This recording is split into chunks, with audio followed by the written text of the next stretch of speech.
Profeta Abacuque, capítulo 3.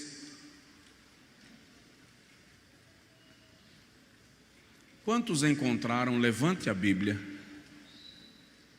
Maravilha. Quantos não encontraram ainda? Levante a mão. Vamos lá.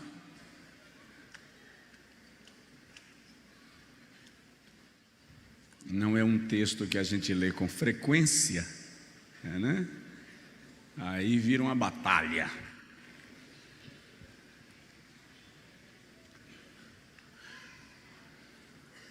Na verdade, esta é uma oração cantada, é um louvor. Abacuque, antes de ser profeta, era levita no templo, ministro de louvor no templo. E, ao que tudo indica, um compositor de cânticos congregacionais. E ele diz assim, no versículo 2, a abertura do texto diz: oração do profeta Abacuque sob a forma de canto: ouvi, Senhor, a tua palavra e temi.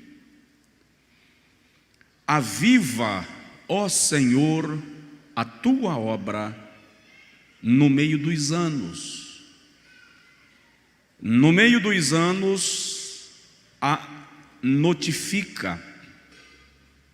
Na ira, lembra-te da misericórdia. Ouvi, Senhor, a tua palavra. Em algumas versões está escrito: ouvi a tua fama. Em outras versões está escrito: ouvi as tuas declarações e temi. Aviva, ó Senhor, a tua obra no meio dos anos. No meio dos anos, torna-a conhecida.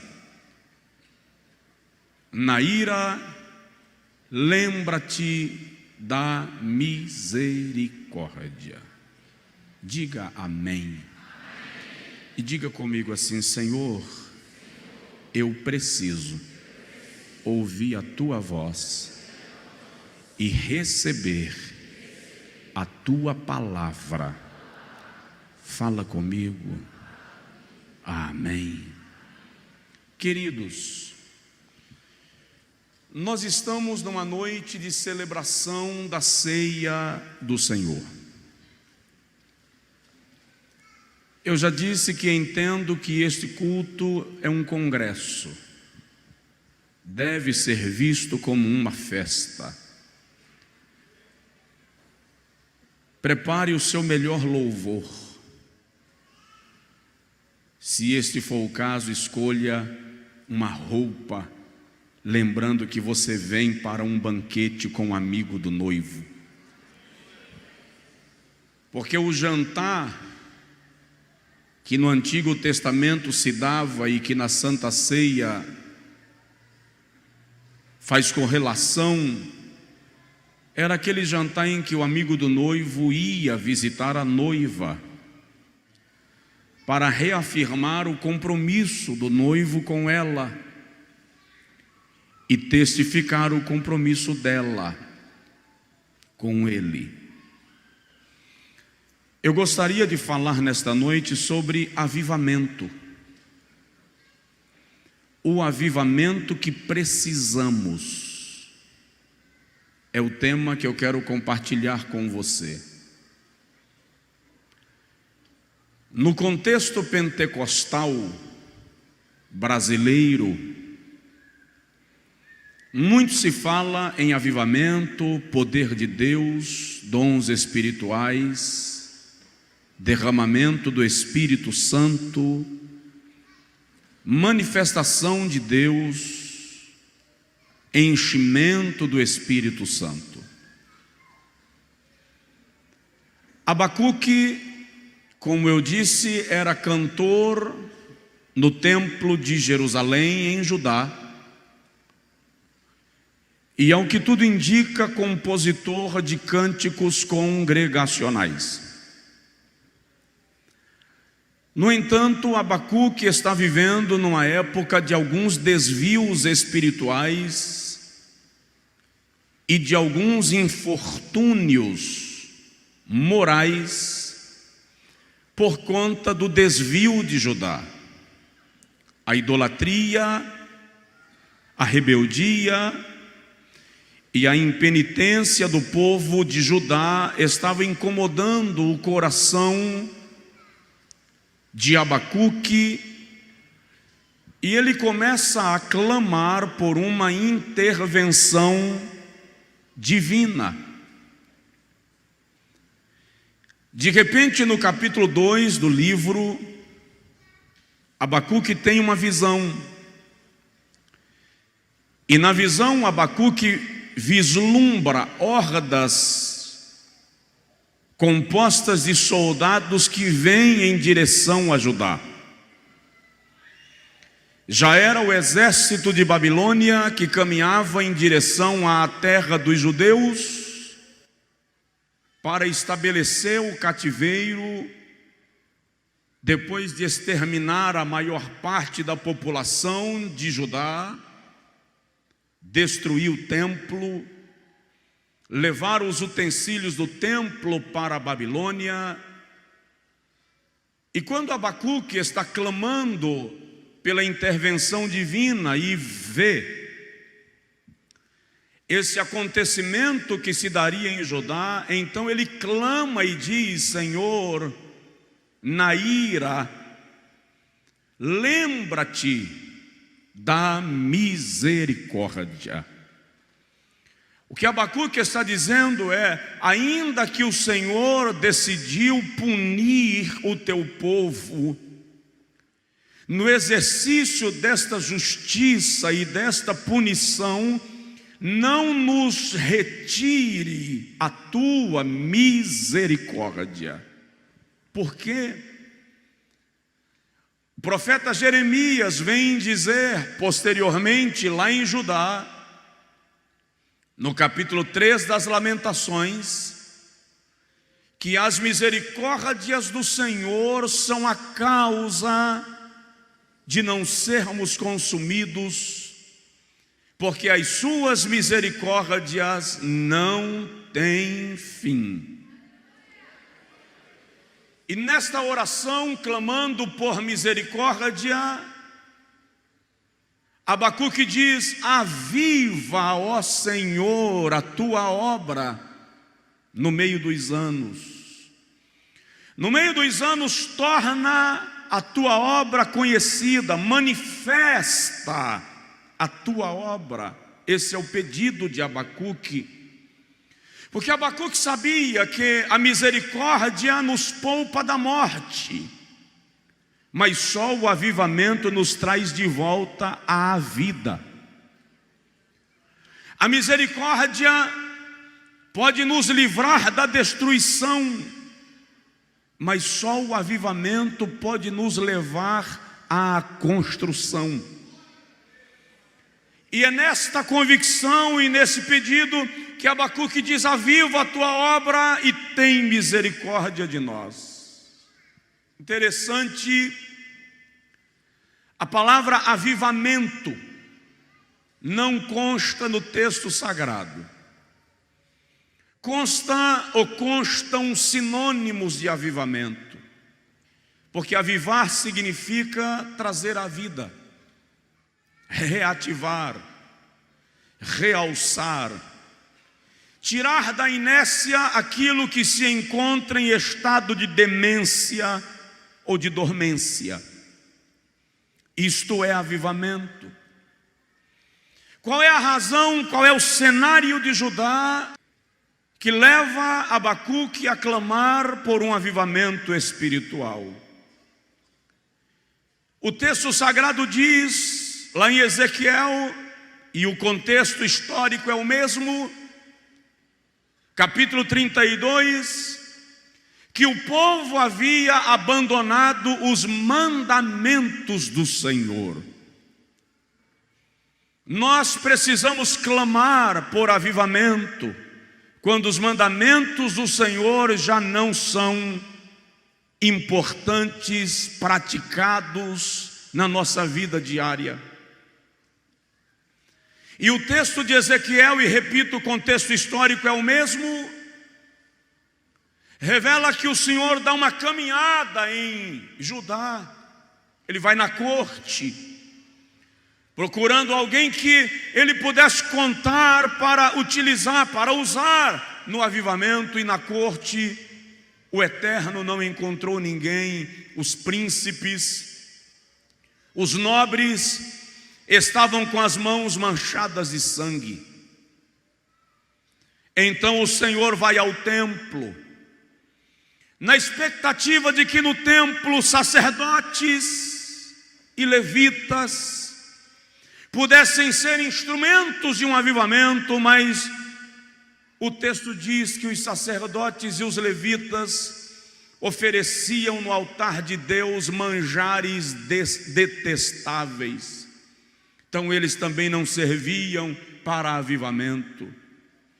E o Senhor vai aos montes, aos vales, na procura de profetas que proferiam a sua palavra. Mas o texto diz que lá os profetas transmitiam mensagens mentirosas. É diante desse cenário que o Senhor diz: eu procurei um homem que se colocasse perante mim por esta terra, na brecha, para que eu não a destruísse, mas a ninguém achei. Ezequiel 32, 20. A oração de Abacuque é que o Senhor traga para o povo esta experiência de avivamento que, incrivelmente, o Senhor estava procurando alguém para utilizar a fim de alcançar tal resultado. Assim como Abacuque analisa Judá sob o prisma espiritual, Abacuque percebe Judá desviado e sem avivamento espiritual. Compete a nós, igreja, neste tempo, nos perguntarmos como estamos no tocante ao avivamento espiritual. Porque, por exemplo, quando é mais fácil ler a revista da sua assinatura mensal ou semanal do que a Bíblia, nós estamos precisando de avivamento. Quando é mais fácil ficar um tempão diante da novela, do Netflix, do WhatsApp, do Facebook, do que orar, nós estamos precisando de avivamento. Quando é mais fácil maldizer do que bem dizer, nós estamos precisando de avivamento. Quando a praia, a fazenda nos atrai mais do que o culto a Deus, nós estamos precisando de avivamento. Agora, que tipo de avivamento a igreja precisa nestes dias? É sobre isso que eu quero pontuar com os irmãos em não muito tempo. E aí eu quero começar dizendo que nós precisamos de um avivamento de arrependimento. Nós precisamos experimentar um avivamento que nos leve a ficar constrangidos pelos nossos pecados. Preste atenção nisto. Quanto mais perto estivermos de Deus, mais a nossa alma aspirará por santidade. Significa dizer que, se o nosso pecado já não nos constrange, há uma grande probabilidade de que Deus não esteja perto. Vou repetir. Se o nosso pecado já não nos constrange, há uma grande probabilidade de que Deus já não esteja perto. Nós precisamos de um avivamento que gera em nós arrepios pela nossa situação espiritual. Quando o Senhor chama o profeta Joel para profetizar ao seu povo, a Bíblia diz no capítulo de número 1, versículo 17 de Joel, o profeta olha para os ministros do altar, olha para os levitas e diz assim: chorem os sacerdotes, ministros do meu Deus, entre o alpendre e o altar. No capítulo 2, versículo 17 de Joel, o profeta volta a insistir e dizer: chorem os sacerdotes, vistam-se de panos de saco e de cinza, e digam: poupa o teu povo, ó Senhor. Quando pastores não são mais atraídos ao quarto da oração, quando os pregadores firmam-se em sua habilidade na prédica, mais do que na busca da presença de Deus, estamos precisando de um avivamento urgente. Quando nós não sentimos mais o Senhor nos repreendendo, avivamento de arrependimento é necessário. Porque preste atenção, quando Deus para de nos cobrar santidade, não é porque nós já somos santos num nível tal que Deus olha para nós e diz: virou anjo. Quando não somos mais cobrados para a santidade, há um grande risco de que o Senhor tenha nos abandonado. Quando não somos mais cobrados à santidade, há um grande risco de que o Senhor tenha nos abandonado. Nós precisamos de um avivamento de arrependimento. Precisamos sentir o peso dos nossos pecados. Precisamos sentir a seriedade da nossa relação com Deus. Precisamos compreender o que significa ser noiva do Cordeiro. Entender que a proposta do Evangelho não abre concessão para nos relacionarmos com as trevas. Santidade não é uma negociação, santidade é uma determinação. Arrependimento é a experiência de quem conhece a Deus. Se você conhece alguém que peca e não se arrepende, provavelmente o Espírito Santo já se afastou do tal. Precisamos do avivamento que nos leve a chorar, do avivamento que, quando nos aproximamos de Deus, nos sintamos indignos da sua presença. É que o nosso orgulho espiritual é tão gritante que a gente passa a acreditar que Deus é privilegiado quando nós nos curvamos diante dele. Quando na verdade nós deveríamos entender que é na sua misericórdia que está a explicação para a nossa existência. Portanto, comece a clamar: por mais puro que você esteja, por mais santa que seja a sua vida, por mais pacata e piedosa que seja a sua existência, diga para Deus diariamente: gera arrependimento em minha alma. Não deixa eu me acostumar com o pecado, não deixa eu me adequar à iniquidade, não deixa eu me render aos apelos do mundo, porque eu sou noiva e quero manter a minha aliança com Jesus. Orabagai. Eba sobre aí blafastear. Precisamos do avivamento do arrependimento. Chega do avivamento das muitas línguas estranhas sem mudança, o avivamento das muitas profecias sem transformação, o avivamento das muitas revelações sem que o nosso caráter e conduta sejam influenciados. Chega disso. O Senhor usa o profeta Joel falando para Judá e diz assim: rasgai o vosso coração e não as vossas vestes. O que o Senhor estava dizendo ali era: para de culto aparente, chega dessa barulheira das apresentações. Eu prefiro o silêncio do quebrantamento do que o barulho da vaidade. É isso que Deus está dizendo.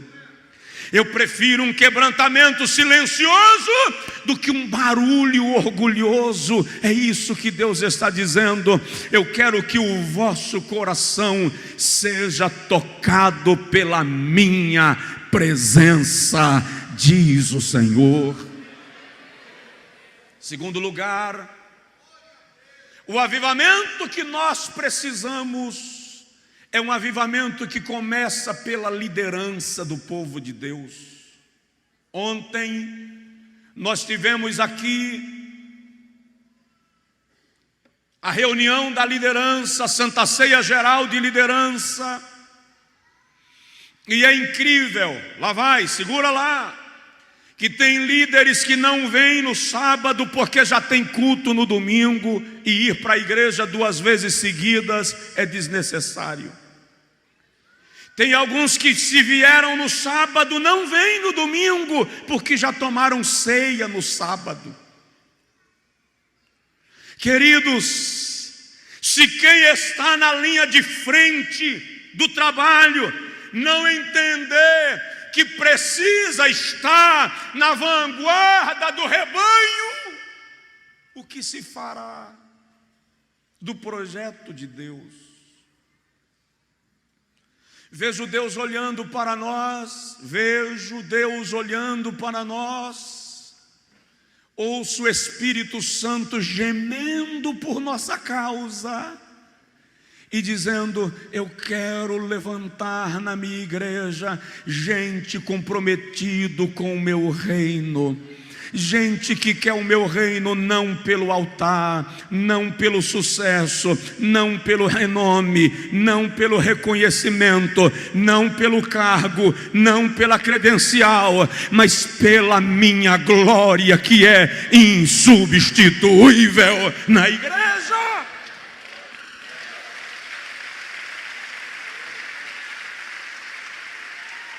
Precisamos de um avivamento que comece pela liderança. E aí eu volto para Joel 1,13 e Joel 2,17. Chorem os sacerdotes ministros do meu Deus entre o alpendre e o altar. Não teremos, lá vai, segura, Jesus está mandando, segura para lá. Não teremos uma igreja que ora se formos uma liderança que não ora. Não teremos uma igreja que jejua se formos uma liderança que não jejua. Não teremos uma igreja santa se formos ministros profanos. Não teremos uma igreja avivada se o nosso coração for uma geleira. Não haverá quebrantamento nos bancos se não houver conversão no altar. O avivamento tem que começar por aqueles que lideram. Pastores, diáconos, professores de escola bíblica dominical, discipuladores, líderes de departamento infantil, jovens e adolescentes, aqueles que estão na linha de frente da peleja. O avivamento começa por nós. O avivamento é provocado por nós. E é incrível que nós lidamos com o dom que Deus nos deu, com a responsabilidade que Deus nos deu, com menor responsabilidade do que nós lidamos com o nosso cartão de ponto no trabalho onde nós estamos com a carteira assinada. Bastava que nós correspondêssemos com o reino de Deus como correspondemos com a nossa empresa. Bastava que nós correspondêssemos com o reino de Deus como correspondemos com a nossa escola e com a nossa faculdade. Deus não está esperando que você faça no seu reino mais do que você faria por aquilo que é seu interesse, porém, menos não serve para Ele. Um dia Ele chama Malaquias e diz assim: fala com esse povo, que eles estão trazendo para o meu altar o cordeiro manchado, a ovelha manca, a novilha ferida.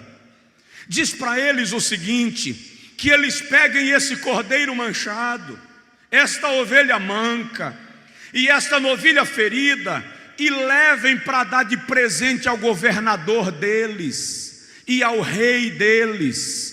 Se o rei e o governador deles aceitarem, pode trazer o que eu também aceito. O que o Senhor está dizendo é o seguinte: vocês fazem para mim menos do que fazem por si mesmos. Isso é sinal de que nós precisamos de avivamento.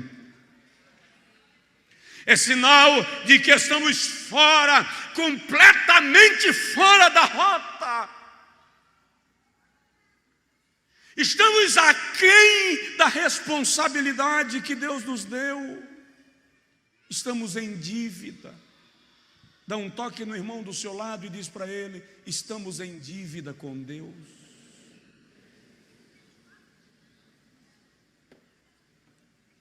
Tem alguém aí? Está dura demais a mensagem? Dá para dar glória a Deus ou não?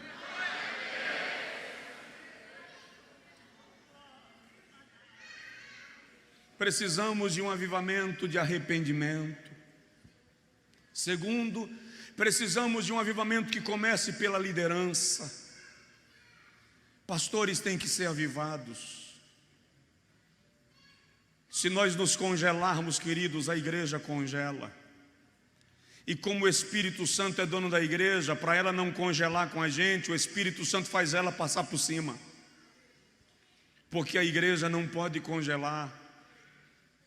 Na verdade, alguns de nós deveriam perguntar se não está na hora de rasgar a credencial ou rasgar o coração. Ou rasga a credencial ou rasga o coração. Está na hora de fazer essa pergunta. E isso vale para todos aqueles que estão exercendo função e liderança na casa de Deus. É possível que hoje, depois do culto, alguém me procure para renunciar ao cargo depois dessa. Mas o segredo é que nós precisamos de avivamento. Deixa eu lhe fazer uma pergunta básica que você não tem a resposta e também eu não.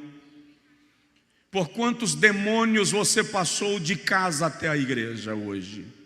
Você tem noção ou não? Não. Você não tem noção de quantas hostes e potestades tiveram que abrir caminho para você passar hoje para chegar aqui. Você não faz ideia de quantos laços o Senhor quebrou, que estavam armados contra a sua vida hoje. Não, não faz. Eu e você não sabemos qual é a patente do principado que reina em Feira de Santana. Queremos vencer no grito, no bate-cum da bateria, na gritaria ao microfone? Deixa eu te explicar. Demônios são vencidos com o joelho no chão, coração quebrantado e alma rendida à presença do Todo-Poderoso.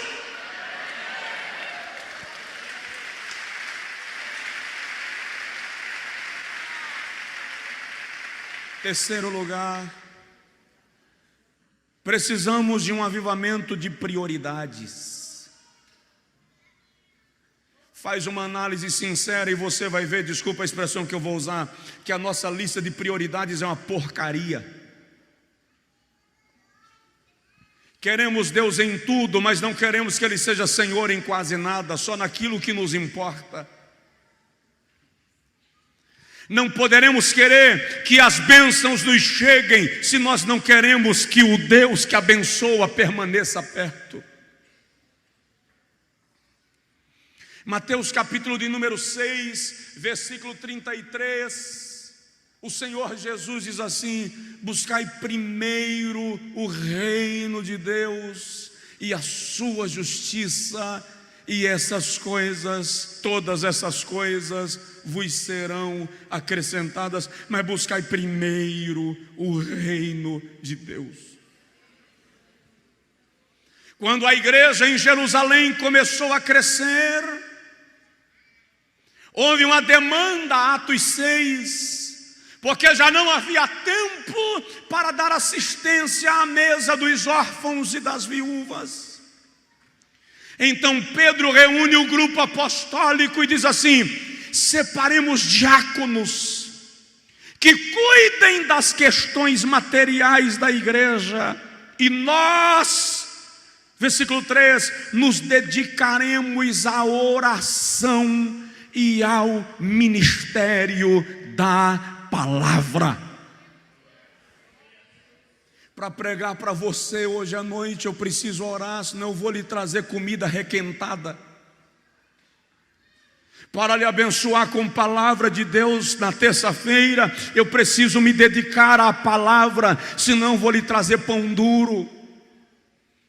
É preciso haver prioridades na vida daqueles que ministram e na vida da igreja. Está na hora de nós fazermos uma parada no tempo para analisar quais têm sido as nossas prioridades no dia a dia. Porque se você quer que Deus te alcance, alcance Deus. Se você quer que Deus reaja, então haja. Estamos vivendo aquela fase, tem dois extremos. Tem gente que só vem para a igreja quando tudo está mal, quando o pau desaba na cabeça do indivíduo, aí ele chega para a igreja para buscar socorro. Aí é incrível que nós temos culto domingo de manhã, domingo à noite, segunda à noite, terça à noite, quarta à tarde, quinta pela manhã, quinta à noite, sexta à noite, sábado à tarde com ensaios, porque isso também é culto, e sábado à noite. E tem o camarada, não vem, porque está tudo bem. Mas quando a luta cerca e o pescoço falta fôlego, ele diz assim: essa igreja não tem culto, essa igreja é muito parada, precisa colocar mais culto. Vem para todos, em nome de Jesus. Mas não vem só quando o troço estiver ruim, não. Não venha para a igreja por causa do problema, venha para a igreja por causa da adoração coletiva, do culto coletivo. Eu amo, ó Senhor, o recinto da tua casa, Salmo 26:8, e o lugar onde permanece a tua glória. Aleluia. Pergunta para o irmão do seu lado assim: como estão as suas prioridades, querido?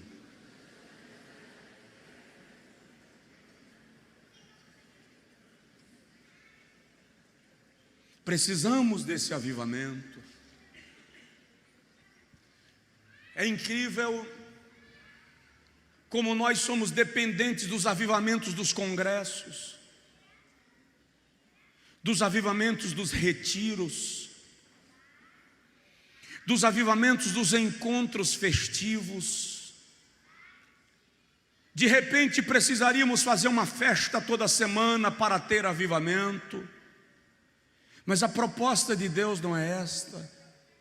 A proposta de Deus não é o avivamento no culto, a proposta de Deus é o avivamento no coração, porque se o nosso coração estiver avivado, o culto vai ser fervoroso. A proposta de Deus é o avivamento que vai para casa com a gente, que nos toca no dia a dia. Houve um tempo, e eu ainda lembro, e eu fui criança na igreja, E eu desejava comer o pão da ceia e não podia porque era criança. E eu desejava o suco de uva e não podia porque era criança.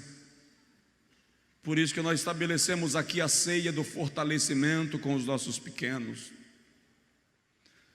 E lembro de um menino que era da minha faixa etária, e um dia ele falou assim: também não quero não, é tão pequeno um pedaço de pão.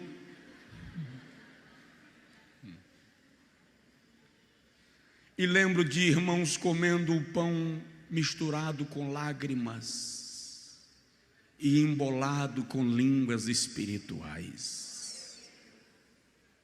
Hoje, quantas vezes nós tomamos a ceia como se estivéssemos num café colonial, um café da tarde, comendo torrada. A Santa Ceia é um ato espiritual e refere-se ao sacrifício de Jesus na cruz do Calvário. Precisamos de avivamento quando ela não representa isso para nós. Quarto lugar, nós precisamos de um avivamento de salvação de almas. Avivamento que não gera conversão não é avivamento. Avivamento que não resulta na salvação da nossa família, dos nossos colegas de trabalho, de escola, de faculdade, não é avivamento. Avivamento que não muda a nossa cidade, não é avivamento. Eu preguei uns 2 anos atrás e eu falei que nos grandes avivamentos da história, ouça isso, até a política dos países onde o avivamento estava acontecendo mudava. O avivamento já produziu, já promoveu, já provocou a queda de reis, de impérios, já promoveu mudança de governo. Por quê? Porque eu não posso crer numa igreja avivada que não influencia uma nação corrupta. A história revela que nos grandes avivamentos prostíbulos fechavam, centros de adoração de demônios viravam igrejas, bares se transformavam em pontos de pregações, bêbados se transformavam em pregadores. Quando o avivamento começar, e a minha esperança é que no Brasil ele já tenha começado, porque eu creio que está acontecendo no Brasil um reboliço espiritual, que não é promovido por nenhum homem. Veja que Deus não permitiu nenhum poder ser responsável pelo que está acontecendo no Brasil. O judiciário está sob questão, o legislativo está comprometido, o executivo não tem crédito, mas está acontecendo um movimento espiritual. Quem está promovendo? O Deus da igreja, o noivo da noiva, está promovendo um reboliço nesse país, para a glória do seu nome. É assim que eu creio.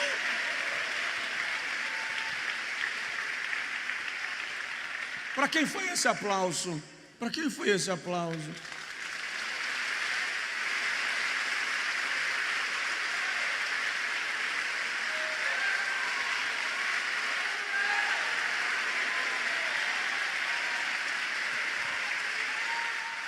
Uma madrugada dessas atrás, eu acordei e me preocupei com o Brasil.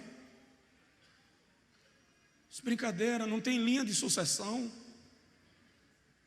Está tudo comprometido. O que vai ser desse país? Nós estamos à beira de uma anarquia. Nós estamos na iminência de um destrambelho geral, total e irrefreável.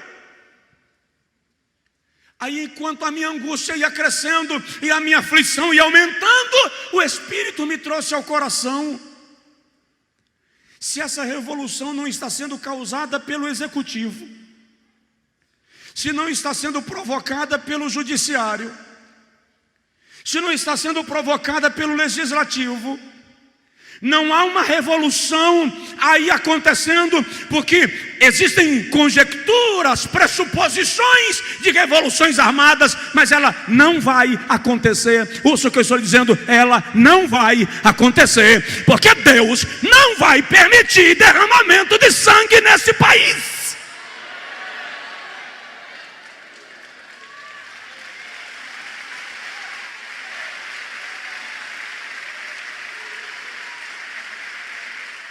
Aleluia!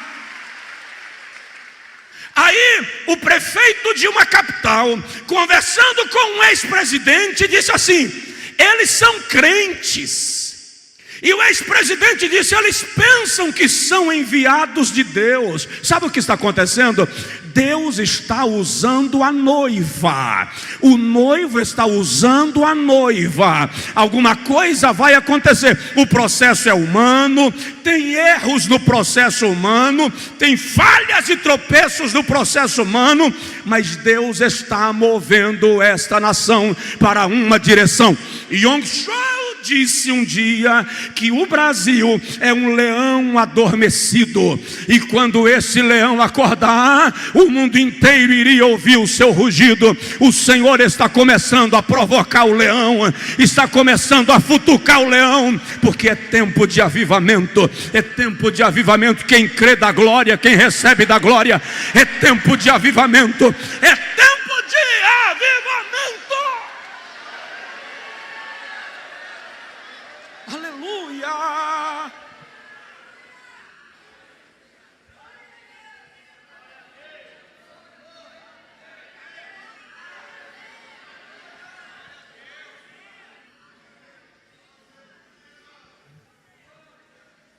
É preciso haver salvação de almas. Mas para quê? Para sair de um mundo corrupto e entrar numa igreja corrompida? Então a igreja precisa viver um avivamento. Ela precisa ser tratada. Eu já vou terminar, o horário me manda. Precisamos ver Jesus salvar. Você está pedindo a Deus a salvação da sua família? Sabe qual foi a oração de Zinzendorf, missionário alemão? Ele dizia assim: Deus, eu te dou a minha mulher e os meus filhos, contanto que o Senhor me dê almas, porque sem alma eu não quero permanecer vivo.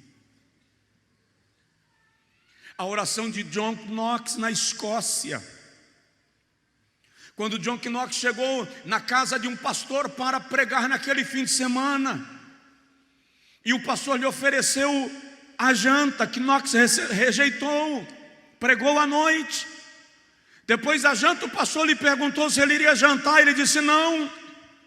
No outro dia, o pastor lhe ofereceu o café da manhã, ele rejeitou e pregou pela manhã. Ofereceu o almoço, ele rejeitou o almoço e pregou à tarde. Ofereceu a janta, ele rejeitou a janta e pregou à noite. O pastor começou a se perguntar o que está acontecendo com o irmão Knox. Quando o pastor durante a noite foi no quarto do irmão Knox para ver se ele estava bem, e o pastor chegou perto do quarto, ouviu Knox deitado no chão, suado, e dizendo para Deus: me dá as almas da Escócia ou me mata. Me dá as almas da Escócia ou me mata. Me dá as almas da Escócia ou me mata. Imagina se essa igreja fizer um jejum por semana, não precisa nem fazer todo dia, um por semana. Todo crente resolver fazer um jejum por semana e dizer assim: me dar as almas de Feira de Santana ou me mata. Me dar as almas de Feira de Santana ou me mata. Só resta uma saída: ou Jesus salva a Feira de Santana ou mata a gente tudo de uma vez. Então sabe o que vai acontecer? Essa cidade vai ser salva, porque a oração de um justo pode muito em seus efeitos.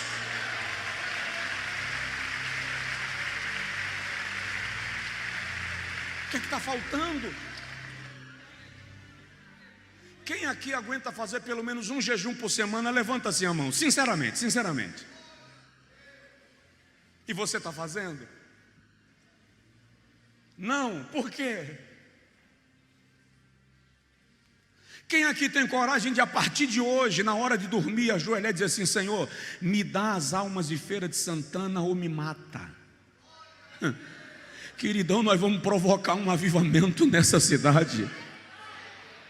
Nós vamos provocar um rebuliço espiritual nessa cidade. Nós vamos provocar uma transformação gloriosa.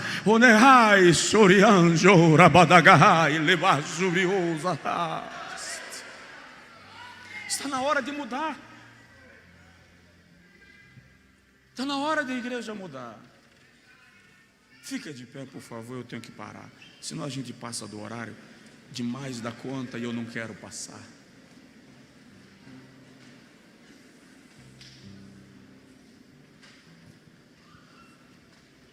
Eu vou concluir te dizendo duas coisas.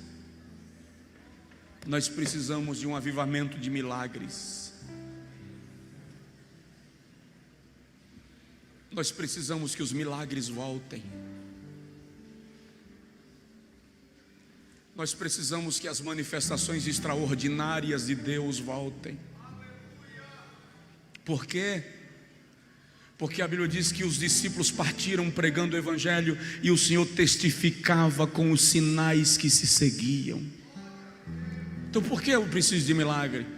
Eu não preciso do milagre para crer, mas o milagre testifica para quem não crê que a pregação é poderosa e é de Cristo. Só que a gente pede dinheiro, a gente pede carro novo, a gente pede tudo menos milagres. Os milagres que nós pedimos são materiais, já percebeu? Que os milagres que nós pedimos são materiais. O Senhor faz um milagre, faz ela se apaixonar por mim. O Senhor faz um milagre, faz ele cair aos meus pés me pedindo o meu amor.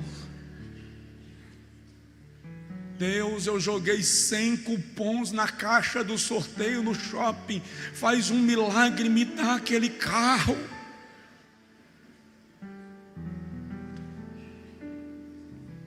Aí o Senhor olha para nós e diz assim: buscai primeiro o meu reino e a minha justiça, e eu te darei as demais coisas.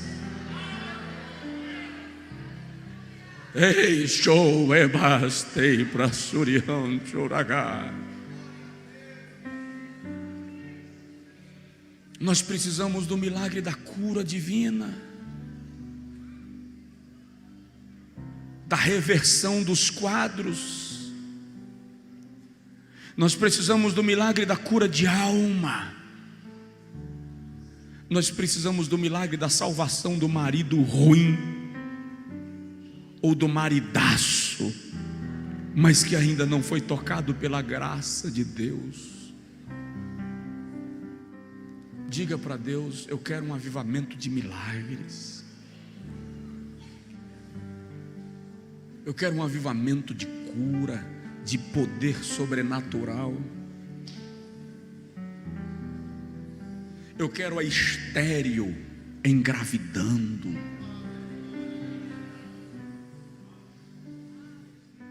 O livramento do laço do maligno. O paralítico sendo curado da sua paralisia, o surdo da sua surdez, o cego da sua cegueira.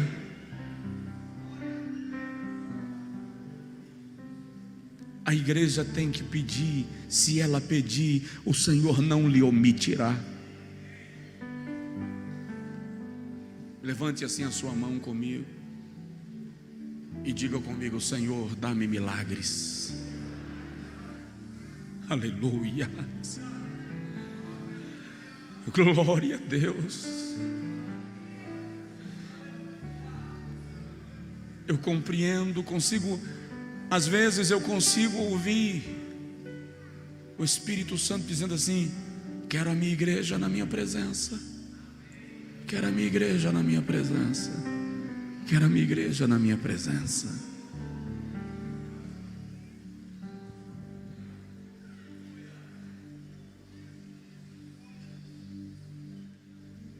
Precisamos de um avivamento de amor.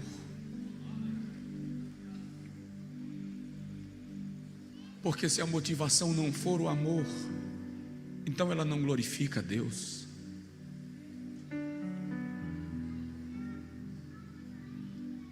Aviva, ó Senhor, a tua obra. No meio dos anos, torna-a conhecida. Ore aí onde você está, suas palavras, seu coração. Deponha tudo diante de Deus e diga para Ele: aviva a tua obra. Aviva a tua obra.